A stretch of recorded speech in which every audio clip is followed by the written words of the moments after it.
Hello, mentors. Welcome to another webinar training presented by Education Northwest, who created these training sessions, and we're here to present them to you in a webinar format. So you can access this at your leisure, rewatch it many times if you find it engaging.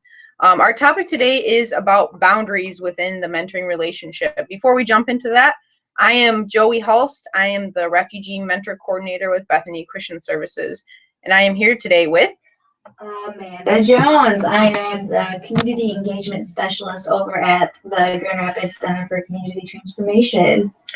So welcome, everybody. Let's go ahead and get started today. So talking about boundaries, we're going to be talking about setting boundaries, so establishing them and making them clear within the relationship. We're going to be talking about keeping boundaries, so repeating what you've said before, saying no, and clarifying the boundary within the relationship. And then also teaching boundaries, so your own example of setting boundaries within the relationship and how that can affect your own life and the mentee's life, and being able to have open discussions about boundaries. This is definitely one of the areas that can cause the most challenges and problems in mentoring. So we wanted to take the time today to dive into more about boundaries. So the big question for this entire webinar is, what is a boundary? Well, a boundary is a protective barrier that keeps us safe. So, that can involve lots of different areas and lots of different meanings. But the main point we're trying to get across is that we want you and your mentee to have a relationship that is completely safe, that is comfortable for both of you, that you are both feeling good about this relationship. So effective boundaries are applied consistently on an ongoing basis. So it's not something that you just pick and choose when you want to have this safe boundary. It's something that you start off with and continue going on throughout your entire relationship. Another one is used in healthy relationships. So, a good boundary isn't just used with your mentee-mentor relationship. It's also, with your significant others, it's with your family, it's with your friends, it's with your coworkers. Healthy boundaries are good to have in any type of relationship, not just the ones with your mentee. It's teaching tools for children. So instead of just, this being effective for you, by you learning what a healthy boundary is, you're going to be able to pass that on with your mentee, and they're going to be able to understand what a healthy boundary is and use that with their own relationships as well. So they're not just learning just from you and how to have that with you, they're learning how to have that with everyone else in their lives. So let's talk for a little bit about who needs boundaries. I think you guys can probably answer this question already, so think about it for a second. I hope you knew it. It was all of us. Everyone in the world needs boundaries. How do you know this? Because it's very clear when you can tell when a boundary has been breached for yourself. The moment when you feel irritated or uncomfortable, then you know that a boundary has been violated, even if you didn't realize that that was a boundary that you had.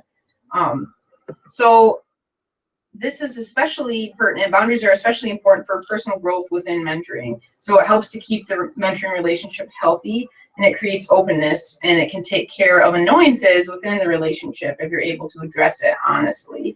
It also helps teach them skills for life and improve your own boundary setting abilities. And all these things come together to promote healthy relationships. So not only with you and your mentee, but with you and other people in your life, learning how to set boundaries well.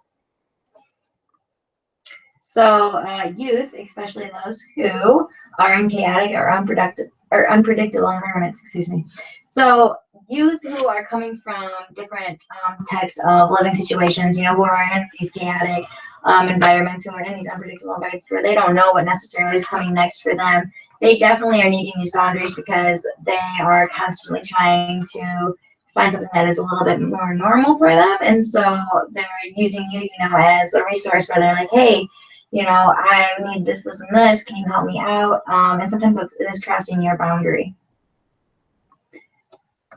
Those who have been victims of abuse, they are used to people crossing their boundaries. They've had that happen. They are unsure of that it's not healthy, that it's not okay for people to do certain things to them, and so they, might be a little confused and have questions of that. And so they're definitely somebody who's needing to learn what boundaries are. And those who have had to take care of others in their lives, so their own needs haven't been met.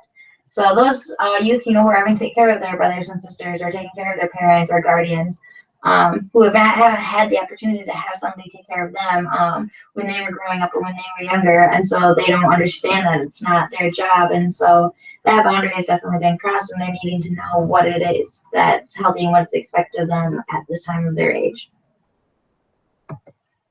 So some signs that a boundary has been violated. I mentioned a few of these before, but it's primarily you're gonna know because you're gonna be feeling certain things, such as anger. If you are annoyed or frustrated with your mentee, or irritated, even seemingly for no reason, there's a good chance that there's some boundary that you have that is being crossed by the mentee.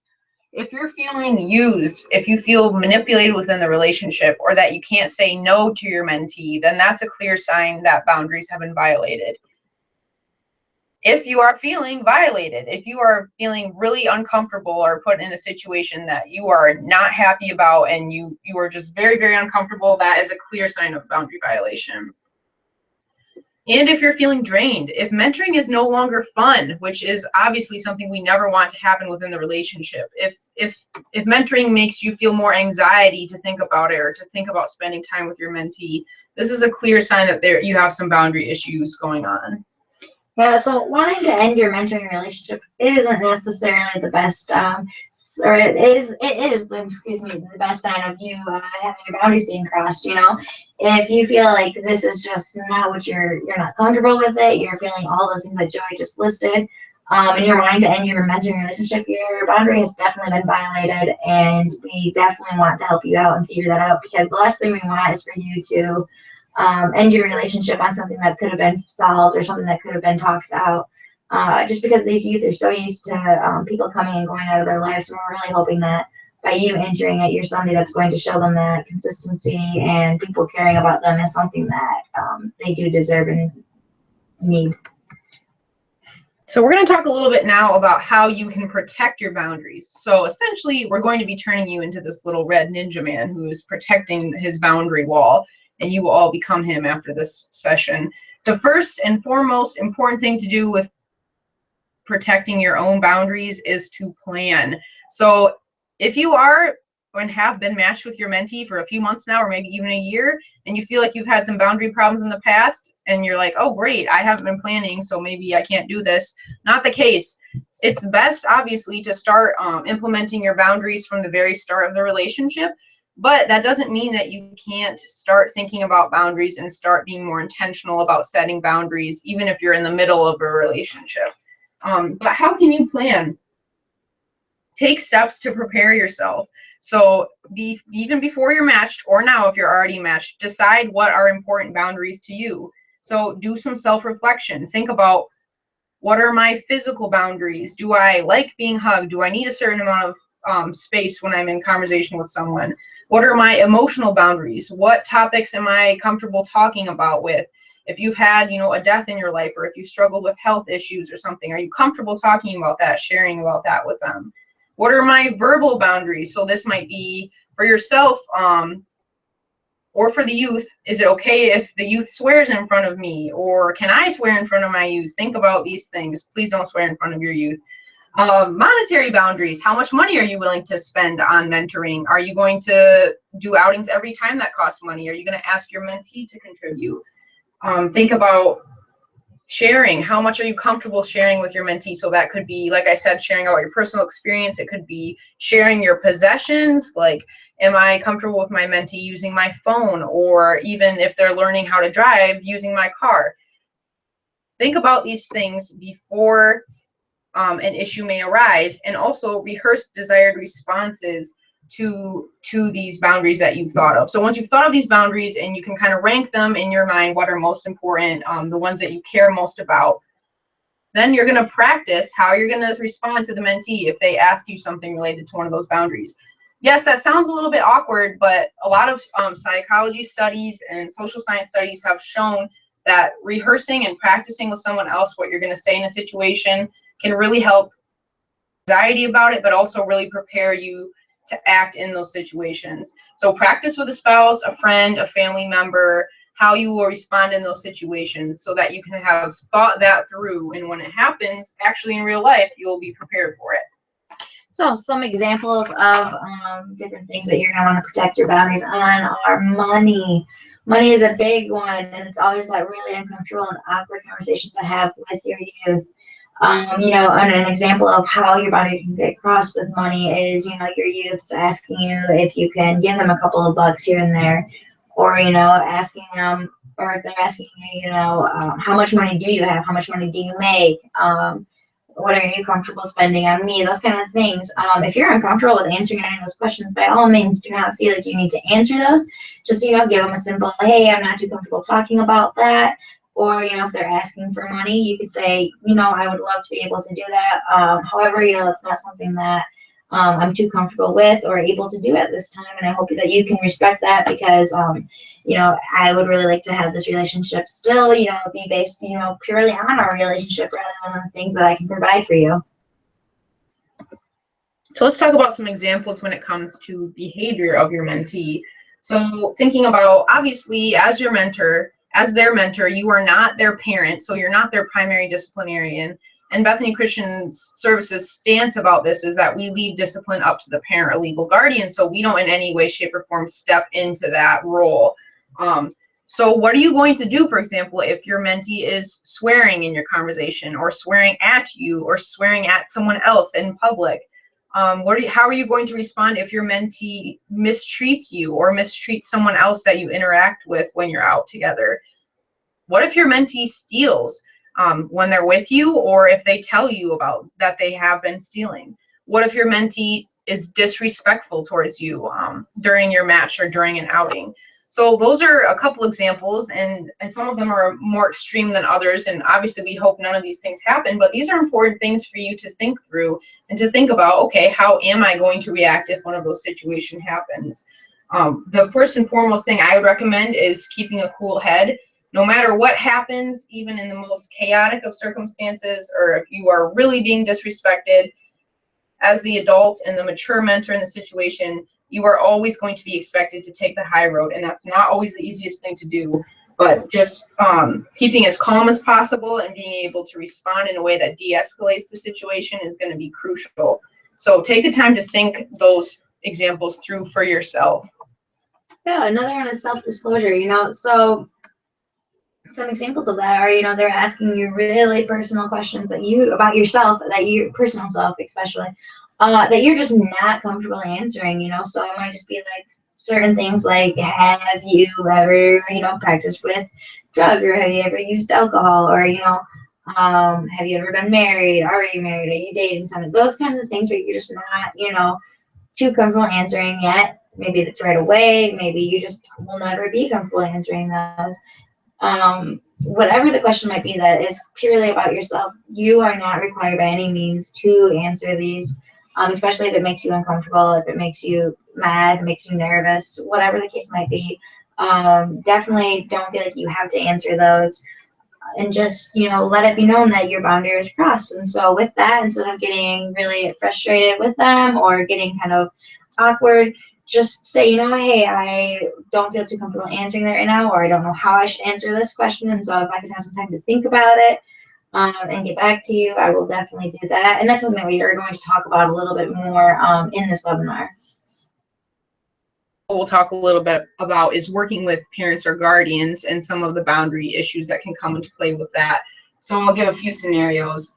What if you're having communication breakdowns? What if you're really struggling what if you have to set up your outings through a parent or guardian and you're having trouble getting in touch with them, or you show up at the house and your youth isn't there or he isn't ready? That gets really frustrating really quickly. So how are you going to respond to that?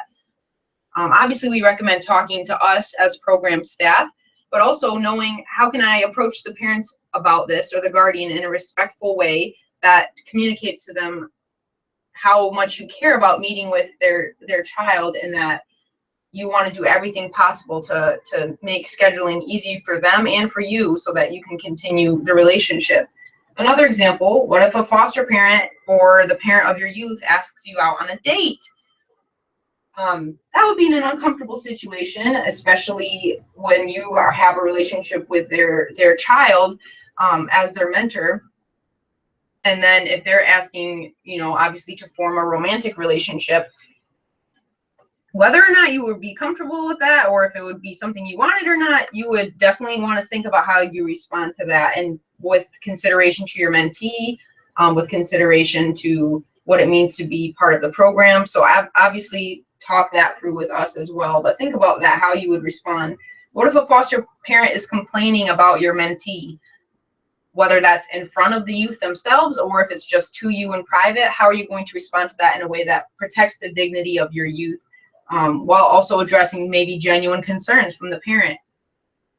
And lastly, scenario, what if the grandma or another family member in the home always wants to tell you all her problems, how she just got her car towed, or she's always sick, and she just tells you about all her problems, and you don't really feel the need to get that personally involved with every member of the family? How are you going to respond to that in a respectful way so that you don't damage relationships, but that you also communicate if that is a level of information that you are not comfortable with? So those are a lot of scenarios, but we hope that you'll just be able to take some of those in and be able to think about, okay, how would I respond to those? And even if it's not specific answers for every scenario, at least to be able to say, in these kinds of situations, I'm going to set these boundaries and this is how I would react. So some advice on boundaries. If you're unsure or uncomfortable, ask for time to think about it. So like we were talking about earlier, if you feel like your boundary has been crossed by a simple question or by them doing something, all you need to say is, hey, I am unsure about this, or I'm a little uncomfortable answering that right now because I'm not sure how to answer it. Just ask for time to think about it. Don't say that, like, no, I'm not going to. Just be like, hey, I'm kind of unsure on the proper way to go about answering this. Do you care if I take some time to think about it and let you know and get back to you with it or with an answer? That gives you time to think. That gives you time to ask for advice. That gives you time to really think about the appropriate answer for that, rather than just giving them a quick answer that could potentially end up being hurtful in the relationship. Boundaries from the start. So I've talked about this quite a bit already. Like I said, if you're in the middle of a mentoring relationship, have no fear. Don't feel like you failed if you are having some boundary troubles. You can always start setting boundaries. It may be harder once you're into the relationship and maybe the youth has maybe some more control of the situation, or there's been some obvious signs that they are trying to manipulate your boundaries. That doesn't mean that you can't establish good boundaries and restore the relationship to a really healthy place. But when you are setting boundaries from the start and establishing your zones of comfort and what you need to have a healthy relationship, you can and should adjust those boundaries as necessary. So maybe you were very, very strict about some things from the beginning, and as you get to know your youth more, you're more willing to be more open about some of those things. And if you communicate that to them, that can be a very healthy thing. Maybe you thought you could be, this open, and you realize, I don't think I can be quite that open, and there are some people that I need to protect or whatever. So you decide to be a little bit more strict about one boundary or another. That's also not a problem. As long as you're having honest communication with your mentee about why you're doing things, they should be pretty receptive to it, especially if you've been open with them about boundaries from the start. And always adjusting your boundaries and making changes as you get further into the relationship is always going to be better than just walking away because you're frustrated or you're irritated. And you're not alone. Reach out to us. This is our job. We want to be able to help you guys have the most successful relationship with your youth. And you're not going to be able to do that if you feel like you are constantly alone in this whole process. So never feel like that. We're going to do our best to always make sure that we're reaching out to you, with any advice that we have or anything that we can offer. But, say a situation comes up where you are uncomfortable or unsure of how to answer it, and you ask for that time to think about it, ask us. We're here. We want to help you guys, and we have quite a bit of resources where we would be able to help give you the best idea of what to go and do with that situation. So we're going to talk through kind of a 3-step way of thinking about how to handle a difficult situation. And a lot of these ideas we've touched on already, but we'll go into a little bit more depth. So number 1, in mentoring, the relationship is the formula, the strategy, and the intervention. So this is kind of a complicated statement, but essentially saying that every part of the mentoring relationship affects other parts. So if you're setting boundaries from the beginning, that's going to affect how healthy your mentoring relationship is going to be in the long term, and it's going to affect how you set boundaries in the future and how you adjust your boundaries within the relationship. And if the relationship starts going poorly, you might look back into, okay, what are my boundaries and how was I setting them before? How do I need to adjust them now? So it becomes part of the intervention as well. So how can you respond to a situation in a way that protects the well-being of the mentoring relationship? So being able to think of every kind of issue or challenge that you face in the relationship in such a way that when you're addressing it, you are trying to think about the long-term impacts of the relationship. So like Amanda talked about, not giving a snap answer. If they ask you a really personal question and you feel really uncomfortable, instead of saying, I don't want to talk about that, or just no, like, I'm not going to talk about that in front of you. Like, I'm too old, you're too young to be hearing about that. And giving kind of a quick answer that might offend them and might cause friction within the relationship or make them trust you less. Being able to think about, I need to think my answer through so that in the future, my mentee knows if they come to me with a question, I will be open and honest with them about it. Even if that means saying, I'm not really sure what to tell you about this, or I'm not exactly comfortable talking about this. I need some time to think about it. That honesty is going to, I think, in the long run, be way more beneficial to the relationship than trying to give a fake or shallow answer just to save yourself some uncomfortability in that moment.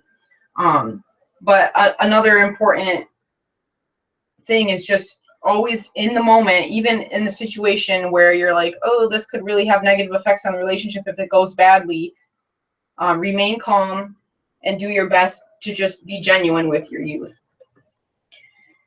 The implications of your response are as important as the response itself. So what are the short-term and long-term consequences of the way you choose to handle the situation? So this is pretty much what we've been talking about this entire time, is your response does have a consequence.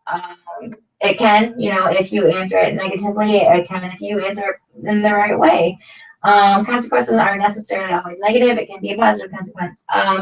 Some of the, the important things to remember in your response is that, say they asked you, have you, did you ever drink when you were my age? And, you don't think about your answer, and you're just like, yeah, I used to go all the time, used to drink all the time with my buddies. Right there, that's telling them, oh, well, you turned out fine, and, you did it, so why can't I? So right there, that gives them right away, your response that you answered in such a short period of time can really affect what they think and what they're going to do for who knows how long. Whereas, where if they would have said that and you'd been like, hey, let me see how I should go about answering this situation, or let me think on that a little bit. I'm kind of trying to remember whether or not I did. So it's not you saying, right away yes or no. It's saying, let me think about my answer. Let me see the best way to go about answering this, and I can get back to you. Or, the simple answer is, that's something kind of personal, and I don't really feel like it's going to hurt or help our relationship if I answer that. So I would like to maybe just move on from that question. It's not rude. It's not you being disrespectful to them. It's just trying to look out for that relationship. So your response really does affect whether or not they're going to take what you say into account. They look up to you. You're this positive role model in their life, and so any of your responses can have an effect on the short term and long term of your guys' relationship. Number 3, communicate from a place of personal honesty. So how can you effectively communicate with your mentee the importance of the boundary in question in a way that honors your needs without blaming or shaming your mentee? So we've hit on this point about honesty several times already throughout this webinar, because I think it is the most important part of boundary setting. Your mentee needs to know that you are a person. So when it says honor your needs there, you need to express your feelings to your mentee. You need to explain to them, hey, when you do this, that upsets me. I feel angry when you do this, or I feel irritated when you do this because, and give them a reason for it. if they can be able to see you as another person with feelings and emotions just like they have, they're going to be a lot more understanding of why you want to put boundaries in place. And then the challenge of this is balancing that honesty with also maintaining the dignity of your mentee, so not blaming or shaming them in your response. So ask your mentee if they understand after you explain to them about a boundary that's been violated or why you're feeling angry or upset about something. Ask them if they understand what you mean, if they're okay, if they want to ask you any questions about it. Let it be an open conversation. Don't have it just be one-sided with you just kind of talking at them.